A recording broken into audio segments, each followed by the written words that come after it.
Now take a close look at this coin. At first glance, it looks completely ordinary. A silver quarter, worn edges, the kind of coin most people assume is common just because it's old. But this is a 1950 Washington quarter, and under the right conditions, it can be far more valuable than most people realize. 1950 was a period of heavy post-war commerce in the United States. The economy was growing fast, and coins were moving quickly through everyday hands. The Denver Mint struck large numbers of quarters that year, and because of that, most examples were spent immediately and circulated hard. The design is familiar. George Washington's profile on the obverse, liberty above his head, in God we trust beside his neck. On the reverse, the eagle stands with outstretched wings. Nothing about it looks rare at first glance, and that's exactly why this coin is so often overlooked. But condition changes everything. While circulated 1950 quarters are common, coins that survived in true mint state condition are surprisingly scarce. Many were weakly struck, heavily bag-marked, or lost their original luster long ago.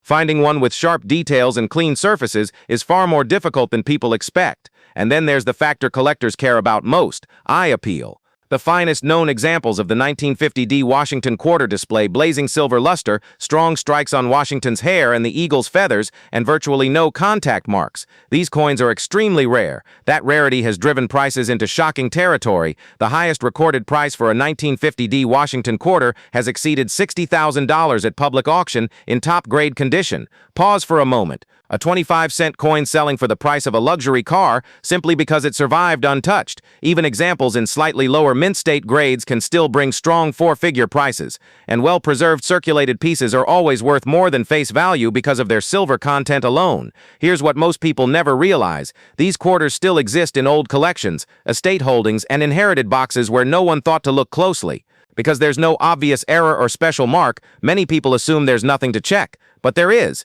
If you ever come across a 1950 Washington quarter, examine the surfaces carefully. Look for strong luster. Check the strike quality. And whatever you do, never clean it. Cleaning can destroy its value instantly. Have it professionally authenticated and graded. Because sometimes value isn't about rarity of production. It's about rarity of survival. And that's the lesson this coin teaches better than most. Because the next valuable coin might already be sitting quietly in your collection, waiting for you to notice it. Now take a close look at this coin. At first glance, it looks like an old silver quarter. Worn edges, soft details, something you might assume is common just because it's old. But this is a 1932 Washington quarter, and it's one of the most important coins in American history.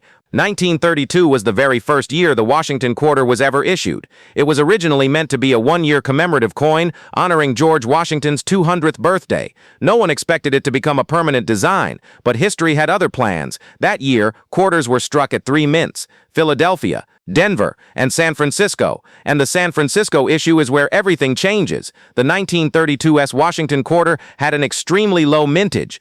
Just over 400,000 coins were struck. Even at the time, that was shockingly low. And because the country was deep in the Great Depression, most of these quarters were spent immediately. Very few were saved. The design is iconic. George Washington's profile on the front, calm and dignified. On the reverse, a strong eagle with outstretched wings, symbolizing resilience during one of America's hardest eras.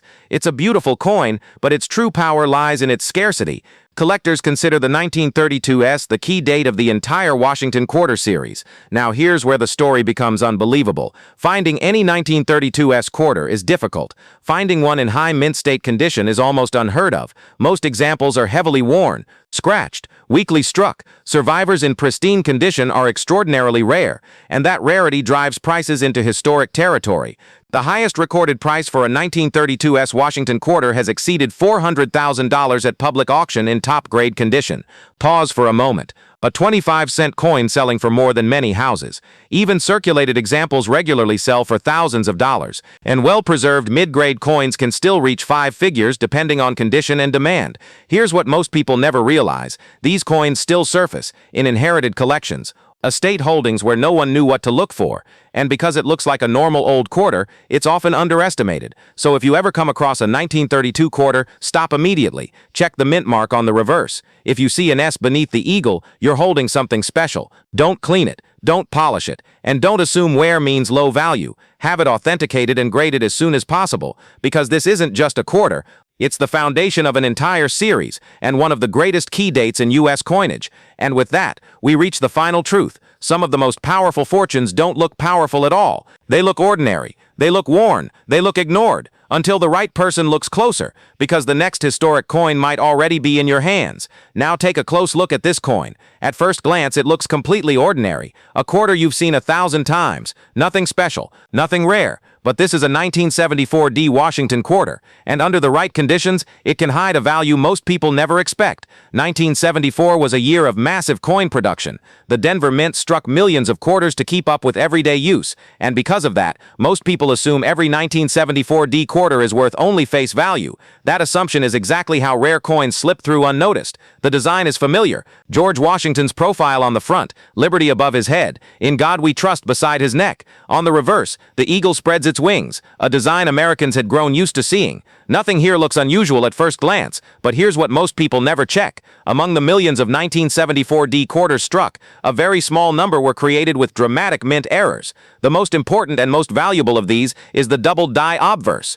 On a true double die example, the lettering shows clear, raised doubling, liberty, in God we trust. Even the date itself, this isn't wear, it isn't damage, it's a mistake made during die creation, producing a coin that was never supposed to exist. These error quarters are extremely scarce. The highest recorded price for a 1974 D Washington quarter with a strong double die obverse has reached over $8,000 at public auction in top mint state condition. Pause for a moment. A coin worth 25 cents, selling for more than many people's monthly income. Even examples in lower condition can still sell for hundreds or even thousands of dollars, depending on how clear the doubling is. That's why collectors never completely ignore this date, no matter how common it seems. Here's the part that surprises most people. These quarters are still out there, sitting in jars, in old rolls, mixed into everyday change. And because they look so ordinary, they're almost never examined closely. So if you ever come across a 1974 D quarter, don't dismiss it. Look closely at the lettering. Use magnification. Search for strong doubling, not flat wear.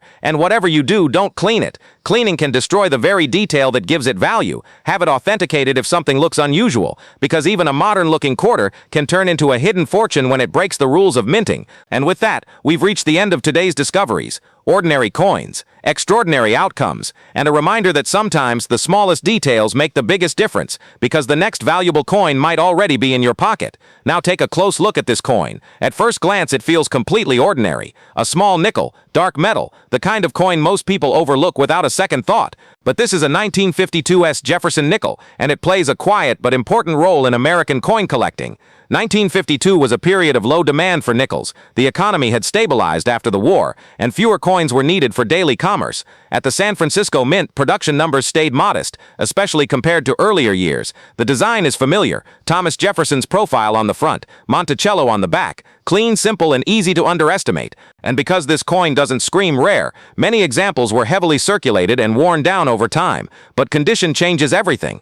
Collectors consider the 1952 Jefferson nickel one of the tougher dates to find in high grade. Most surviving examples show weak strikes, dull surfaces, or heavy contact marks. Finding one that still looks fresh from the mint is surprisingly difficult. And then there's the detail that separates ordinary from extraordinary. On the reverse, collectors examine the steps of Monticello. If all the steps are clear, sharp, and uninterrupted, the coin earns the designation full steps. Very few 1952 nickels qualify for that level of preservation. That scarcity drives serious demand. The highest recorded price for a 1952 Jefferson nickel has reached over $10,000 at public auction in top-grade full steps condition.